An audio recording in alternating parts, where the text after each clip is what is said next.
Very good evening to all of you. सभी का welcome है एसबीआई क्लर्क 2021 के 10 डे क्रैश कोर्स में। आज है डे 3। हर रोज़ रात को 9:30 बजे इस क्लास को मैं लेकर के आ रहा हूँ। 10 दिनों में 10 क्लासेस के अंदर कम से कम 10 मार्क्स को इम्प्रूव करने का अपना जो है ऑब्जेक्टिव है। आज थोड़ा सा मैं ट्रैवल में बिजी था, इस वजह से थोड़ी सी एनर्जी आपको कम लगेगी, लेकिन अपना जोश बिल्कुल भी कम ना होने दें। पूरे मन से आपको सीखना है, इन 10 दिनों में फॉलो करना है। ज़रूर से वीडियो को एक लाइक और एक शेयर दे दो। शेयर करोगे तभी आगे बढ़ते हैं। फटाफट सब शेयर कर दो। क्लास वो वाली दे रहा हूँ आपको जो प्लस कोर्सेज में मिलती है, फ्री ऑफ कॉस्ट मिल रही है। पूरा फ़ायदा उठाएं और लोगों तक पहुँचाएं जहाँ तक क्वालिटी एजुकेशन को पहुँचा सकते हैं। फर्स्ट क्वेश्चन है अपना। आज थोड़े से डिफ़िकल्ट वैरायटी के क्वेश्चंस करने वाले हैं। मैच द कॉलम, इस तरह के PQRS, डिफ़िकल्ट लेवल की एरर्स, है ना, इस तरह के क्वेश्चंस मैं आपको करवाऊँगा। अब ये आपका PQRS का क्वेश्चन है, क्लासिक क्वेश्चन है बैंकिंग एग्जाम्स का, जिसमें कोई ऑप्शन आपके पास नहीं रहता है। आपको 5 सेंटेंस दे दिए, आपको सही ऑर्डर पूछ रहा है, कौन सा सेंटेंस पहला कौन सा सेंटेंस बाद में, है ना। और क्वेश्चंस देगा कुछ इस तरह के, फर्स्ट सेंटेंस कौन सा होगा रीअरेंजमेंट के बाद। तो यहाँ पे आपको देख के कुछ नहीं पता लगेगा, कोई भी आपके पास ऑल्टरनेटिव है नहीं, है ना। सेकंड सेंटेंस कौन सा होगा, थर्ड सेंटेंस कौन सा होगा, आपको सीधे ही बताना है। तो भाई इनको करने की क्या ट्रिक होती है, दिमाग में बिठा लेना, कोई ट्रिक नहीं है, लेकिन आसानी से कर सकते हो अगर आपकी रीडिंग स्ट्रॉन्ग है तो। मैं कुछ ऑप्शंस आपको बता देता हूँ, कुछ थोड़े मोटे नुस्खे बता देता हूँ, बाकी आपकी रीडिंग काम आएगी। समझो, पहले 5 सेंटेंस पढ़ लो, है ना। Considering that bread making had been a part of domestic life for millennia, this is a fairly rapid change. Correct, consider करते हुए इस बात को कि ब्रेड मेकिंग जो है वो रही थी, हैड बिन, और एक हिस्सा डोमेस्टिक लाइफ का, घरेलू ज़िंदगी का। कह रहे इस चीज़ को कंसीडर करते हुए, और कब तक, कई शताब्दियों तक, मिलेनियस तक। मिलेनिया क्या होता है, 100 साल का वक्त। हिंदी में क्या बोलते हैं इसको, सदी बोलते हैं ना, कई सदियों से। कह रहे कंसीडर करते हुए इस चीज़ को, ये जो है ना दिस, ये एक फेयरली रैपिड चेंज है। अब देखो इस सेंटेंस से अपने को क्या पता लगा, कहीं पर रैपिड चेंज आएगा और उसके इमीडिएटली बाद ये पी वाला सेंटेंस आएगा। ये दिस की बात करा ना, दिस। अपने दिस कब लगाते हैं, पहले किसी चीज़ को इंट्रोड्यूस करते हैं और फिर उसके लिए प्रोनाउन यूज़ करते हैं, इट को, दिस को, ही को या शी को, जो भी यूज़ करना है पर्सनल प्रोनाउन। तो इस केस में जो दिस आएगा किसी सेंटेंस के बाद में आएगा जहाँ पर चेंज के बारे में बताया हो। अब आगे बढ़ जाओ, पी हमारा फर्स्ट सेंटेंस नहीं है, इतना हमें पता लग गया, this is not the first sentence. Correct, to understand slice bread one must first understand the dramatic shift in bread making habits in America। कह रहा है अंडरस्टैंड करने के लिए स्लाइस्ड ब्रेड को, अंडरस्टैंड करने के लिए कटी हुई ब्रेड को, कह रहे किसी भी इंसान को, वन को पहले समझना पड़ेगा, अंडरस्टैंड करना पड़ेगा। किस चीज़ को भाई, जो ड्रामेटिक शिफ्ट आया है, बहुत बड़ा बदलाव आया है, और किस में, ब्रेड को बनाने की हैबिट्स में, ब्रेड को बनाने की जो आदतों में अमेरिका के अंदर। तो कह रहा है अगर ब्रेड को समझना है तो पहले ये समझो अमेरिकन्स ने ब्रेड बनाने की आदतों को कैसे बदला है, उससे आपको ब्रेड के बारे में पता लगेगा। ये एक ऐसा सेंटेंस है जो आपके पूरे पैरा जंबल को, पूरे जो है 5 सेंटेंस को इंट्रोड्यूस कर सकता है। ये एक आइडिया को बता रहा है कि हमें ऐसा करना पड़ेगा इस काम को करने के लिए। आगे बढ़ते हैं, देखते हैं और कौन से सेंटेंस हमारे पास।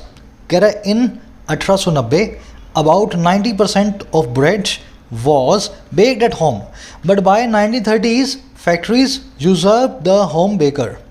कह रहा है 1890 में लगभग 90% जो ब्रेड थी वो बेक की जाती थी घर पे, बेक्ड एट होम, लेकिन 1930 तक फैक्ट्रीज ने यूजर्व कर दिया। यूजर्व करने का मतलब होता है गद्दी से हटा देना, सत्ता से हटा देना। फैक्ट्रीज ने सिंहासन से, तख्ते से हटा दिया होम बेकर्स को। घर पे ब्रेड बनाने वाले जो है ना वो ख़त्म हो गए, फैक्ट्रीज में ब्रेड बनने लगी। फैक्ट्रीज ने घर पे ब्रेड बनने के काम को यूजर्व कर दिया। यूजर्व का मतलब यही होता है किसी चीज़ को जो चलन से या गद्दी से या सत्ता से या पावर से या सिंहासन से हटा देना, है ना, यूजर्व करना। देखो यहाँ पे ना एक बहुत बड़ा बदलाव आपको देखने को मिल रहा है। 90% जो है पहले घर बनती थी और बाद में 1930 के बाद में सारी की सारी फैक्ट्रीज में बनने लगी। और यहाँ पे कह रहा है this is a fairly rapid change. 1890 से 1930 में बहुत बड़ा चेंज आया है, ये फेयरली रैपिड चेंज है। मैं अपने दिमाग में एक जाल बनाने की कोशिश कर रहा हूँ, आर के बाद में पी आने की बहुत संभावना है, इतना मैं समझ पा रहा हूँ। आगे बढ़ते हैं, बाकी के सेंटेंस देखो। कह रहा है in the early 20th centuries Americans were highly concerned with purity of their food supply. 20वीं सदी की शुरुआत में अमेरिकन बहुत ज़्यादा कंसर्न थे, बहुत ज़्यादा चिंतित थे, बहुत ज़्यादा परेशान थे प्योरिटी के साथ में उनकी फूड सप्लाई की। तो 20वीं सदी की शुरुआत में अमेरिकन्स को अपनी फूड सप्लाई की शुद्धता में बड़ी जो है दिलचस्पी हो गई थी, कंसर्न हो गए थे वो। देखो ये भी एक ऐसा सेंटेंस है जो कि आपके पैराजंबल की शुरुआत कर सकता है, एक आइडिया को इंट्रोड्यूस कर रहा है, कोई नई बात को बता रहा है। जैसे कि क्यू, ये भी आपका फर्स्ट सेंटेंस हो सकता है। एस, ये भी आपका फर्स्ट सेंटेंस हो सकता है। आर के बाद में पी आने की बहुत संभावना है, इतना मैं अभी तक समझ चुका हूँ। अब लास्ट में टी को देखते हैं, इससे कुछ और आइडिया लगेगा। कह रहा है in the case of bread, hand kneading was suddenly seen as a possible source of contamination and yeast was viewed with suspicion. कह रहे केस में ब्रेड के, अगर ब्रेड की बात करें तो हैंड नीडिंग क्या होता है? देखो नीड मतलब आटा गूंथना। जब आप आटा गूंथते हो ना, जब आटा लगाते हो तो उसको नीड करना कहते हैं ना, हाथों से दबा दबा करके किसी चीज़ को बनाना। तो कह रहा है हाथों से जो नीड करने का काम था, अचानक से वो देखा जा रहा था एक पॉसिबल सोर्स ऑफ कंटेमिनेशन के तौर पे, पॉसिबल कारण का जो है कंटेमिनेशन का, इन्फेक्शन का। कंटेमिनेशन होता है किसी जो है खराब बीमारी का फैलना। और कह रहा है यीस्ट जो था उसको देखा जा रहा था सस्पिशन से, बड़ी ही शक भरी निगाहों से। एस और टी अपने आप में एक दूसरे से जुड़े हुए हैं। प्योरिटी की बात कर दी, 20वीं सेंचुरी की बात कर दी, अमेरिकन्स के कंसर्न होने की बात कर दी। और कह रहा है अगर ब्रेड की बात करें, फूड सप्लाई में अगर ब्रेड की बात करें तो हाथ से गुथी हुई ब्रेड को सब मानते थे कि वो अनप्योर है, कंटेमिनेशन करवा देगी। और यीस्ट से बनने वाली जो ब्रेड है वो सारी की सारी सस्पिशन में आ गई थी। यीस्ट से क्या होता है? इससे फर्मेंटेशन करा के ब्रेड बनाते हैं, ये एक तरह के कवक होते हैं। अब मैं दो चीज़ें आपको समझाता हूँ, इसको आपको सॉल्व कैसे करना है। इतना अगर आप कर लोगे ना, उसके बाद देखो ये जो मैंने करवाया ये तो आपको करना आना ही चाहिए। कोई लड़का ऐसा ना हो सर हमें तो ये ही नहीं समझ में आ रहा कि नीडिंग क्या होता है जी, हम तो कंटेमिनेशन का मतलब ही नहीं जानते हैं। तो गलत बैठे हो बैंक के पेपर में। रोज़ रीडिंग करवाता हूँ द हिंदू एडिटोरियल की, इसीलिए करवाता हूँ कि बेसिक रीडिंग स्किल्स आपकी आ जाए। जिसने इतना कर लिया उसके बाद की अब ट्रिक मेरे से आप सीख लो। आपने देखा आर में एक शिफ्ट बताया गया था और पी में उस शिफ्ट को और तेज़ी से बताया गया कि उस शिफ्ट जो है वो बहुत रैपिड था। ये दिस से हमें पता लगा कि ये जो है आर के बाद में पी आने वाला है। और यहाँ पे ये पता लगा कि एस के बाद में टी बहुत सेट बैठ रहा है। एस में बात की गई थी कंसर्न होने की प्योरिटी को लेकर के, और टी में वो कंसर्न भी बताए गए हाथ से गूंथे हुए ब्रेड की। तो आर पी और एस टी आपके पास दो बन गए। अब देखो क्यू को, क्यू के अंदर ब्रेड मेकिंग हैबिट्स की बात हो रही है अमेरिका के अंदर, और ड्रामेटिक शिफ्ट की बात हो रही है। अगर इस ड्रामेटिक शिफ्ट को मैं आर से जोड़ना चाहूँ तो क्यों नहीं जुड़ेगा भाई? क्यू में बोल दिया कि ड्रामेटिक शिफ्ट आया, आर में बता दिया कि शिफ्ट इस टाइप का था, 90% ऐसे और बाद में ऐसे। और पी के अंदर बताया कि ये अपने आप में बहुत ही रैपिड चेंज था, अपने आप में बहुत ही बड़ा बदलाव था दिस। तो क्यू आर पी एक सेट बन गया, मैं साफ साफ लिख देता हूँ, एक सेट बन गया क्यू आर पी और दूसरा सेट बन गया एस टी। समझ गए ना? क्यू फिर आर फिर पी और दूसरा सेट बन गया एस और फिर बन गया टी। अब आपको डिसाइड करना है आंसर क्या होगा, Q R P S T होगा या S T Q R P होगा। अब ये भी तो क्वेश्चन है ना, हो सकता है एस टी से अपने शुरू कर दें और फिर क्यू आर पी रख दें, हो सकता है क्यू आर पी से शुरू कर दें और लास्ट में एस टी रख दें। अब इसका इलाज क्या है भाई? यहाँ पे 1890 की बात हुई, फिर 1930 की बात हुई, इसके बाद ही 20वीं सदी की बात होने वाली है। भाई क्रोनोलॉजिकल ऑर्डर होता है ना किसी भी चीज़ का। 1890 में क्या हो रहा था? ऐसे हो रहा था। 1930 में क्या हो रहा था? ऐसे हो रहा था। और 20वीं सदी में क्या हुआ? लोगों ने हाथ से गुथी हुई ब्रेड को भी खाना बंद कर दिया, ऐसा होने लगा। तो मोस्ट प्रोबेबली मेरा ऑर्डर बनना चाहिए क्यू फिर आर फिर पी और फिर एस और फिर टी। यही आपका आंसर है। देखा, कोई ट्रिक नहीं है इनको करने की। आप जब पढ़ोगे, पढ़ते पढ़ते ही आपको मार्कर मिलेंगे ऐसे वाले प्रोनाउंस, जिससे आपको पता लगेगा कौन सी चीज़ किसके बाद में आ रही है। फिर आपको देखना होगा कौन सा सेंटेंस आइडिया को इंट्रोड्यूस कर रहा है। क्यू भी इंट्रोड्यूस कर रहा था और एस भी इंट्रोड्यूस कर रहा था। फिर आपने क्यू आर पी का एक जोड़ा बना लिया, क्योंकि ये क्रोनोलॉजिकल ऑर्डर में चल रहे हैं एक दूसरे के आजू बाजू। और एस और टी को आपने बना लिया क्योंकि एस और टी में दोनों में एक ही बात को कहा गया है। लास्ट में आपने देखा क्यू आर पी को पहले रखा जाए एस टी से, क्योंकि यहाँ पे हमने बात की है 1890 और 19वीं सदी की, और यहाँ पे बात कर रहे हैं 20वीं सदी की। देखो अब क्या करेंगे, अपने रोज़ है ना इस तरह का एक सेट ज़रूर करेंगे। अगले 7 दिनों में जो क्लास आपको मिलेगी, शुरुआत अपने इसी तरह की एक सेट से करेंगे। तो 7, 8, 10 सेट मैं आपको करवा दूंगा ना इसी तरीके से। चलो आगे बढ़ते हैं नेक्स्ट क्वेश्चन की तरफ। अब आपको यहाँ पे इजीली सारे सॉल्व करने को मिल जाएंगे। फर्स्ट कौन सा है, सेकंड कौन सा है, थर्ड कौन सा है, आपसे छुपा नहीं है। Q R P S T आपका जो है सीक्वेंस है, ठीक है। चलिए आगे बढ़ेंगे नेक्स्ट क्वेश्चन की तरफ। फटाफट से लाइक कर देना वीडियो को, शेयर कर देना, मेरा मोटिवेशन रखने के लिए कम से कम वीडियोस को स्प्रेड करो। अब देखो इस तरह के क्लोज टेस्ट आपको मिलेंगे जिनका लेवल बहुत अच्छा होता है। ये क्लोज टेस्ट है, आपको पूछा है ए में जो भी डालोगे वो इनमें से किस में सेट बैठ रहा है, समझ रहे हो? आपसे टेढ़े टेढ़े सवाल कर रहा है आपको। बहुत ही अच्छे लेवल के क्लोज टेस्ट होते हैं और ऐसे बहुत सारे क्लोज टेस्ट मैं आपको करवा चुका हूँ, हर टॉपिक ही करवा चुका हूँ मैं आपको, स्टार्टर्स का, कनेक्टर्स का, आरसी का। तो ये देखो ये 8 क्वेश्चन का पूरा सेट है, ये मैंने पिछले वीक अपलोड किया था मेंबर ओनली वीडियोज़ में। बताना मैं ये चाह रहा हूँ आपको, हर तरह के क्वेश्चंस इन 10 दिनों में हम नहीं कर पाएंगे। आप इन क्लासेस को 10 क्लासेस को फॉलो कर लेना, लेकिन अगर आप मेंबर हैं तो आप ये सारे टॉपिक्स को भी कवर कर लेना अपनी मेंबर ओनली प्लेलिस्ट से। ये कहाँ मिलेगी आपको?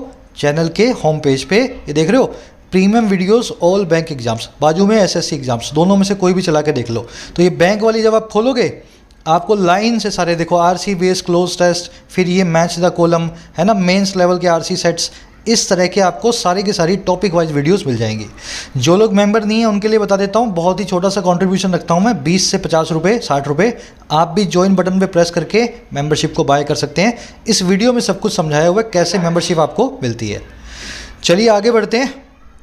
ये 8 क्वेश्चन का पूरा सेट वहाँ पर आपको मिल जाएगा।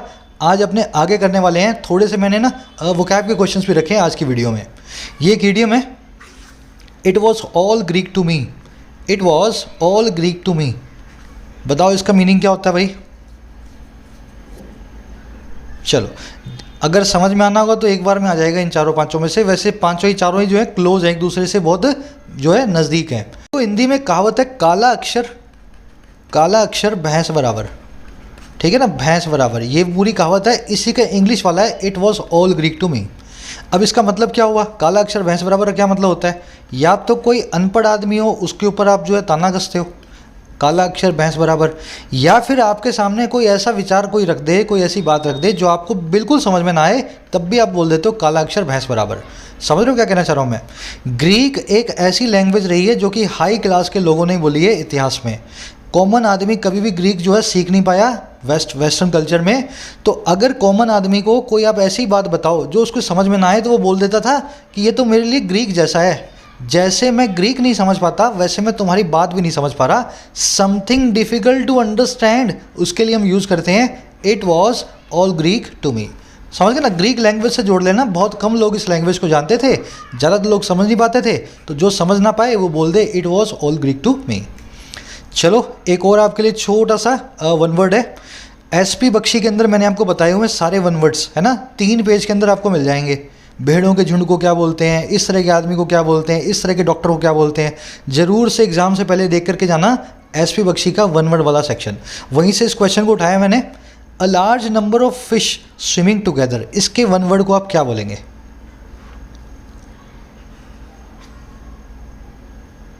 चलो देखो, हर्ड का मतलब होता है जानवरों का समूह, और जानवर कौन से? चरने वाले, कैटल, गायें हैं, भैंसे हैं, जो भी चरवाहे लेकर के जाते हैं ना, भेड़े हैं, इनके जो ग्रुप को आप बोल देते हो हर्ड। पैक का मतलब होते हैं 2, एक तो होता है जंगली जानवरों का समूह कहलाता है पैक, जो शिकार करे।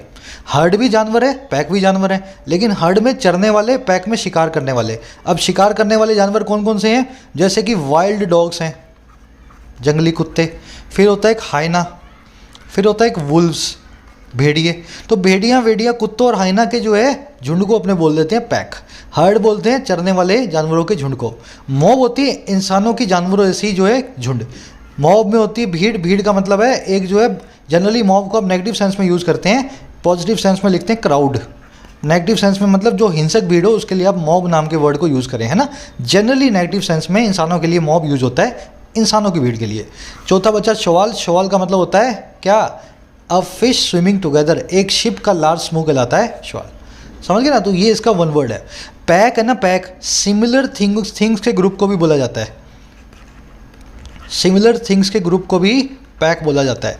जैसे आपने गिफ्ट पैक लेकर के आए, उसमें 10 चॉकलेट्स हैं अलग अलग टाइप की, इसीलिए वो गिफ्ट पैक है, क्योंकि उसमें गिफ्ट देने वाली सिमिलर थिंग्स हैं, है ना। सिमिलर आर्टिकल्स के ग्रुप को भी पैक बोला जाता है, जंगली जानवरों के समूह के अलावा। छोटी छोटी बारीकियों वाली चीज़ें हैं, याद रख सको तो बहुत अच्छा है ये। बाकी एसपी बख्शी में जाओगे तो वहाँ से आपको मिल जाएंगे सारे क्वेश्चंस। अब आ जाओ फटाफट से, इस तरह के क्वेश्चंस आपको मिल रहे हैं। इसमें क्या करना है आपको, पहले पढ़ लो, शांति से पढ़ो इसको, ऊपर क्या कह रहा है। चलो आराम से वीडियो पॉज कर लेना, अच्छे लेवल का क्वेश्चन है, बिल्कुल हल्के मत लेना। कह रहे इस क्वेश्चन में जो नीचे दिया गया है एक सेंटेंस गिवन है 4 वर्ड्स के साथ में जो नंबर्ड हैं या जिनको अल्फ़ाबेट्स हमने दिए हुए हैं ABCD, ठीक है ना, 4 बोल्ड वर्ड्स हैं। आपको क्या करना है, ये बोल्ड जो वर्ड्स हैं इन ऑप्शंस में से आपको चूज़ करना है जिस सीक्वेंस में इन वर्ड्स को ऑर्डर में बिठाया जाए। मान लो पहले A आ रहा है और ये ऑप्शन अपने B चूज़ करें, तो इसका मतलब होगा पहले B वाला वर्ड आएगा A की जगह पे, फिर B की जगह पे आएगा D, फिर C की जगह पे आएगा C और फिर D की जगह पे आएगा A। समझ गए ना? तो किस ऑर्डर में बिठाएं कि सेंटेंस ग्रामेटिकली और कंटेक्चुअली मीनिंगफुल हो और करेक्ट हो। कोशिश करें आप, फिर मैं करवा देता हूँ। इजी होते हैं क्वेश्चंस, बिल्कुल जैसे आपने PQRS करवाने सिखाए हैं ना, वैसे ही इन क्वेश्चन को भी आपको करना है। चलो आपको क्या करना है, जहाँ पे आपको ये ABCD दिया है उसके इमीडिएटली बाद और इमीडिएटली पहले वाले वर्ड से हिंट लेनी है। तो लार्ज से बाद में दिया हुआ है यूनिवर्सिटी और लार्ज से पहले दिया हुआ है ही। अच्छा, अटेंडेड से पहले दिया हुआ है टू और इसके बाद में दिया हुआ है एज। हेड से पहले दिया हुआ डेप्यूटी और बाद में दिया है ऑफ। इमर्ज से पहले दिया हुआ ए और बाद में दिया हुआ है स्टील मिल। इसको देख करके आपको काफ़ी आइडिया लग जाएगा क्या होने वाला है। देखो सबसे पहली चीज़, टू के बाद में आप लगाते हैं वर्ब की फर्स्ट फॉर्म। कल ही बताया था बेयर इन्फिनेटिव, वर्ब की वो फर्स्ट फॉर्म जो बिना एस या ईएस के आती है। अगर ऐसा है तो हेड है एक नाउन, हेड का मतलब होता है मुखिया। इमर्ज है एक वर्ब, वर्ब है, वर्ब की फर्स्ट फॉर्म है, बेयर इन्फिनेटिव है। अटेंडेड वर्ब की सेकंड या वर्ब की थर्ड फॉर्म है, बेयर इन्फिनेटिव नहीं बन सकती, टू के बाद में नहीं आ सकती। लार्ज मतलब बड़ा, एक एडजेक्टिव है। इतना समझ गए? अब मुझे बताओ टू के बाद में क्या आएगा? टू के बाद में आएगा इमर्ज, मतलब बी की जगह पे आएगा डी, मतलब सेकंड प्लेस पे डी आएगा। या तो ए आपका आंसर है या बी आपका आंसर है, बस यही करना होता है। सी भी आपका आंसर बन रहा है, देखो इसके हिसाब से तो सी भी आपका आंसर बन रहा है। अब देखो कुछ और अपने हिंट ले लेते हैं। मुझे बताओ, आप ही के बाद में यूनिवर्सिटी को लगा रहे हो, ही सब्जेक्ट है, यूनिवर्सिटी किसी का ऑब्जेक्ट बनेगा, बीच में वर्ब आएगी कि नहीं आएगी? भाई ही यहाँ पे आ गई यूनिवर्सिटी, वर्ब कहाँ गई? कॉमा भी आ गया, तो बीच में आपको एक वर्ब चाहिए। वर्ब कौन बनेगी? वर्ब बनेगी इमर्ज, या तो इमर्ज बनेगी या बनेगी अटेंडेड। इमर्ज तो जो डी है वो ऑलरेडी आ चुका है बी वाले प्लेस पे, ये तो ऑलरेडी आ चुका है। ये तीन हमारे ऑप्शंस हैं जो सही होंगे इनमें से एक। और यहाँ पे जो आएगा वो आएगा अटेंडेड, तो शुरू में आएगा बी। तो बी डी ए सी आपका आंसर है, बी डी सी ए आपका आंसर है। अब बाकी का बना करके देख लो। तो शुरू में आएगा बी, ही के बाद में अटेंडेड बी, है ना, उसने अटेंड किया यूनिवर्सिटी को और वो रोज़ थ्रू कर गया, वो आगे बढ़ गया गुजरते हुए। रोज़ थ्रू मतलब राइज की सेकंड फॉर्म है, रोज़ थ्रू कर गया, आगे आगे जो है आता गया, राइज करता गया रैंक्स में जो है स्टील इंडस्ट्री के। और किस लिए?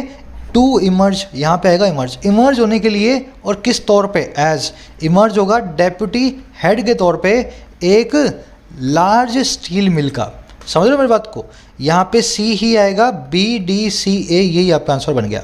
डेप्यूटी या तो हेड बनाओगे या डेप्यूटी लार्ज बनाओगे। तो डेप्यूटी हेड तो ठीक है, डेप्यूटी लार्ज नहीं बैठेगा, तो मैं इसलिए यहाँ पे सी की जगह पे सी को ही रख रहा हूँ। बी डी सी ए आपका आंसर बन गया। अभी अगर समझ ना आ रहा हो ना तो उस वीडियो को यहाँ रोक लेना, जो मैंने बताया पिछले 2 मिनट में फिर से सुन लेना। अगर आप सुन पाओगे, समझ पाओगे, दिमाग में पल्ले पड़ेगा, तभी इस क्वेश्चन को कर पाओगे। आगे बढ़ने की जिद मत करो, ना जल्दी करो, वीडियो आप ही की है, आराम से देखो, फ्री ऑफ कॉस्ट है। चलो आगे बढ़ते हैं। एक क्वेश्चन और करवाऊँगा इस तरह का। अब रोज़ इस तरह के क्वेश्चन लाऊंगा मैं, दो करके, ताकि आपकी रोज़ प्रैक्टिस होती रहे, है ना। फटाफट से देख लो और मुझे बता दो सीक्वेंस क्या बनाया जाए कि आंसर जो है, सेंटेंस जो है पूरा का पूरा सेट बैठ जाए।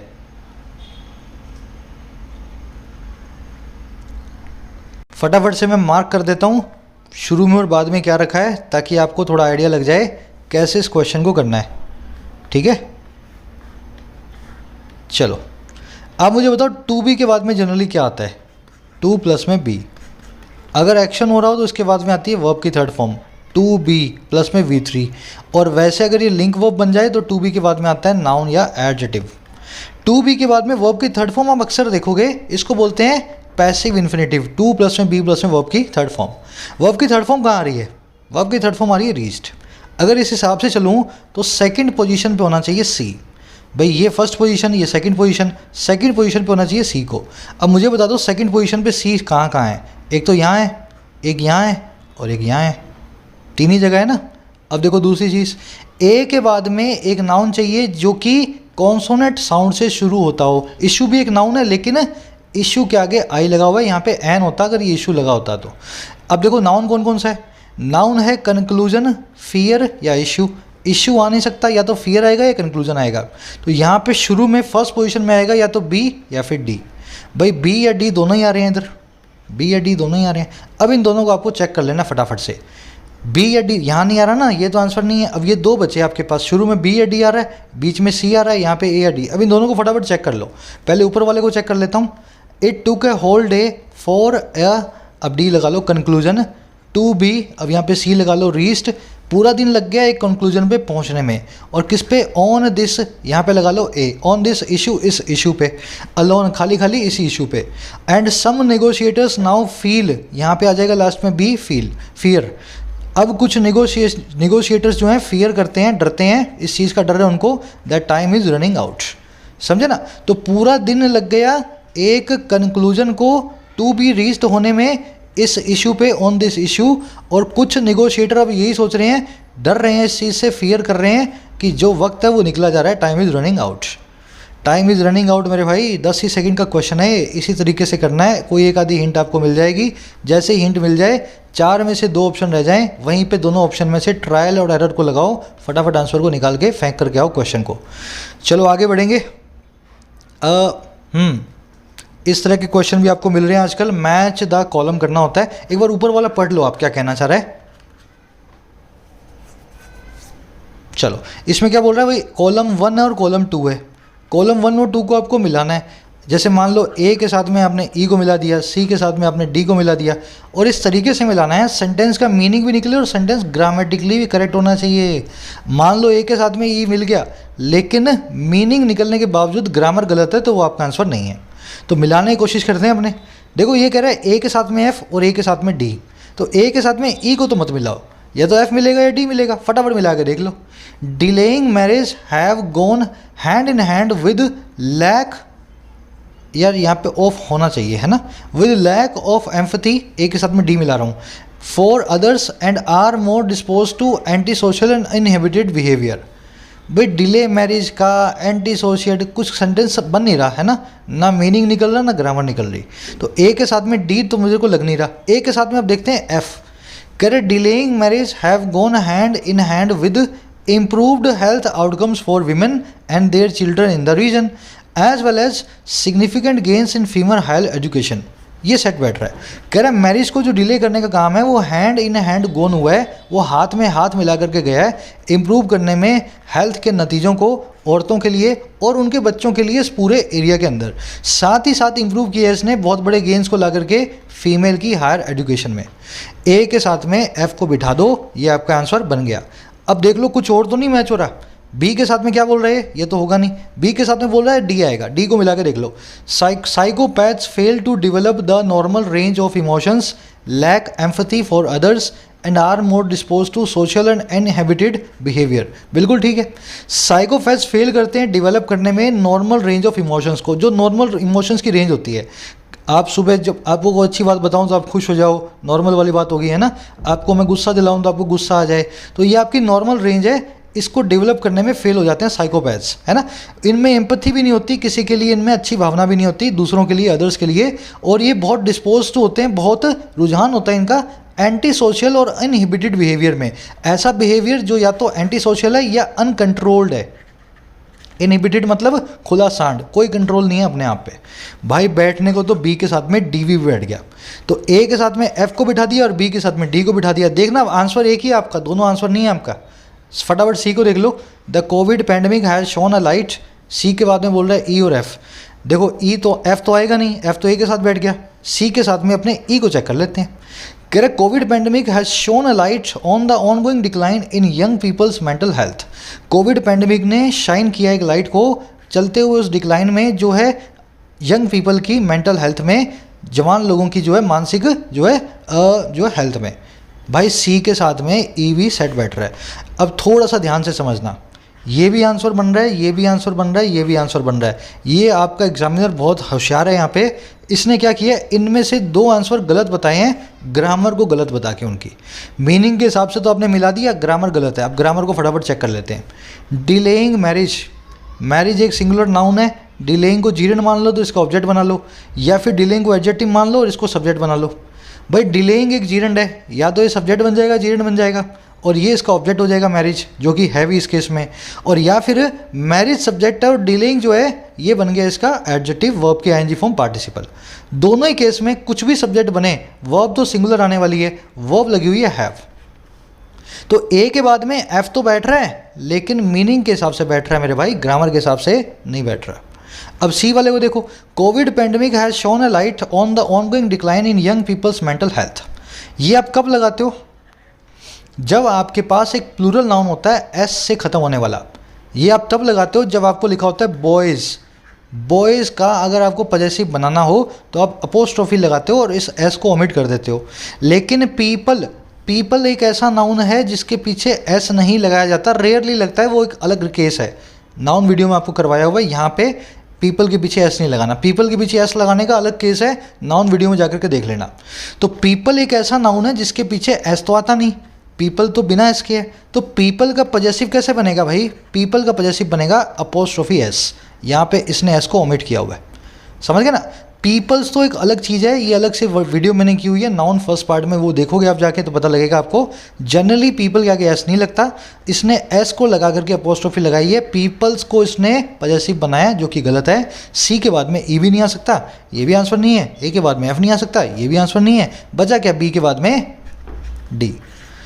इस तरह के क्वेश्चन है भाई, ये अच्छे लेवल के हैं, मैं मानता हूँ। डिस्करेज नहीं होना, सिखाने की कोशिश कर रहा हूँ मैं। आज का लास्ट क्वेश्चन करेंगे, वीडियो लंबी हो रही है, लेट भी है, कल से कोशिश करूँगा कल की वीडियो सुबह ही बना करके छोड़ दूँ, ठीक है। फटाफट ढूंढ लो पहले इसमें किस में एरर है किस में नहीं है, फिर मैं आपको करवा देता हूँ। चलो भाई, ए के बाद में बोल रहा है ई लगाओ या एफ लगाओ। तो Obama wanted us to see taxes not as a burden to be lamented, E लगा दो, but as a fair payment for benefits received.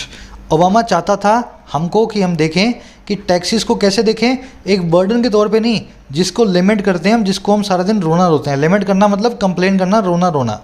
Obama चाहते थे कि हम टैक्सेस को एक ऐसी बर्डन ना देखें जिसका हम सारा दिन रोना रोएं, बल्कि एक फेयर पेमेंट की तरफ देखें जो है बेनिफिट्स रिसीव्ड के लिए। आपने टैक्स दिया, इसीलिए एकदम आपको मस्त सड़क पे सुबह सुबह आपको जो है आपकी गाड़ी जो है दौड़ती है, तो ये आपने बेनिफिट रिसीव किया, ऐसे सोचो टैक्स की फेयर पेमेंट के बदले। ए के बाद में ई भाई साहब बिल्कुल सेट बैठ रहा है, ई बैठ गया तो एफ को चेक करने की ज़रूरत नहीं है। अब बी को चेक कर लो, बी के बाद में बोल रहा है डी, कर लेते हैं। Correct, contemporary corporate workplaces are a result of conditions that have not only, sorry B के बाद में D, conditions are when mental illness is seen to endanger the safety of subject of others. नहीं बैठ रहा भाई, work place से हम mental illness पे आ गए हैं, कोई कनेक्शन बैठ नहीं रहा, तो बी के बाद में डी नहीं आएगा। अब बी के साथ में ई को भी चेक कर लो, work places are result of conditions but as a fair, अभी तो आएगा नहीं, ई तो ए के साथ में आ चुका है, डी इसके साथ में बैठ नहीं रहा, तो ये भी आपका आंसर नहीं है, ये भी आपका आंसर नहीं है, ये भी आपका आंसर नहीं है, या तो ए ही है या सी डी है। अब सी डी को चेक कर लो, the only area where the law intervenes on the basis of a psychological diagnosis, D लगाओ, or when mental illness is seen to endanger the safety of subject और others. कह रहा है महज अकेला ऐसा एरिया, एक ऐसी जगह जहाँ पे लॉ जो है, कानून जो है इंटरवीन करता है, दखल अंदाजी देता है, बेसिस पे, आधार पे साइकोलॉजिकल डायग्नोसिस के। साइकोलॉजिकल डायग्नोसिस का मतलब क्या है? आपको साइकोलॉजी के हिसाब से कोई बीमारी डायग्नोज हुई है, आपको कोई जो है किसी भी प्रकार की मानसिक बीमारी है ना, डिप्रेशन है, स्किज़ोफ्रेनिया है, जो भी है। कह रहे एक अकेला ऐसा एरिया है जहाँ पे लॉ इंटरवीन करता है, इस आधार पे वो एरिया है जब मेंटल इलनेस जो है वो देखी जाती है एंडेंजर करने वाली सेफ्टी को, सब्जेक्ट्स को या अदर्स को। तो कोई आदमी अगर पागल है तो लॉ को, कानून को और पुलिस को पूरा अधिकार है उस आदमी से, उसकी फैमिली को सुरक्षित बचा करके रखने का। अगर पुलिस जो है मेंटल डायग्नोसिस उस आदमी का पहचान ले, देख ले, तो पुलिस के पास पूरा अधिकार है उसके घर वालों को किसी महफूज जगह पे ले जाने का, है ना, उनकी जो है हेल्थ और सेफ्टी को देख करके इस मामले को। सी के बाद में डी को भी सेट बिठा पा रहे हैं, ए के बाद में ई ऑलरेडी सेट बैठ चुका है। अब चेक कर लेते हैं दोनों में से गलत कौन सा है। देखो, द ओनली एरिया, ये पूरा का पूरा क्लोज बना हुआ है। कौन सा एरिया? जहाँ पे लॉ ऐसा करता है। एरिया के वर्ब लगा दी हमने आर, एरिया सिंगुलर है, यहाँ पे लिखना चाहिए इस। अगर ये एरियाज़ होता तो आर यहाँ पे ठीक होता। ये पूरा का पूरा एक क्लोज लगा हुआ है, वेयर से बना हुआ है, वो एरिया जहाँ पे ऐसा जो है कानून कर सकता है ना, ये अलग क्लोज है। एरिया की वर्ब है यहाँ पे, ये आर नहीं आ सकती, इज़ होना चाहिए। सी डी ग्रामेटिकली गलत है, मीनिंगफुली सही है, आपका आंसर नहीं है। आंसर बन गया आपका ए। चलिए कुछ क्वेश्चंस मैं आपको दे रहा हूँ, कल उन्हीं क्वेश्चन से शुरू करेंगे क्लास को। अच्छे लेवल के एरर के क्वेश्चंस हैं। ये आपका एक क्वेश्चन है, इसमें आपको 2 एरर्स मिलेंगी, पहले ही बता दे रहा हूँ मैं, 2 एरर्स मिलने वाली हैं इस क्वेश्चन के अंदर। ढूंढ लो, डालो कमेंट्स में, मेरा आंसर आपको कमेंट्स में मिल जाएगा, स्क्रीनशॉट ले लेना इसका, आराम से करो इसको, है ना, पेपर वाला क्वेश्चन समझ के। और एक क्वेश्चन है ये वाला, ज़रूर से सॉल्व करना है। इसमें भी शायद आपको 2 एरर्स मिलेंगी, इसमें एक ही एरर है, चलो एक ही एरर है इसमें, ठीक है। फटाफट कोशिश करो दोनों क्वेश्चंस को मेरे आंसर से चेक करना, कमेंट सेक्शन में अपना आंसर मैच करने की कोशिश करना। कल की वीडियो मुलाकात होगी 9:30 बजे sharp. Until then signing out.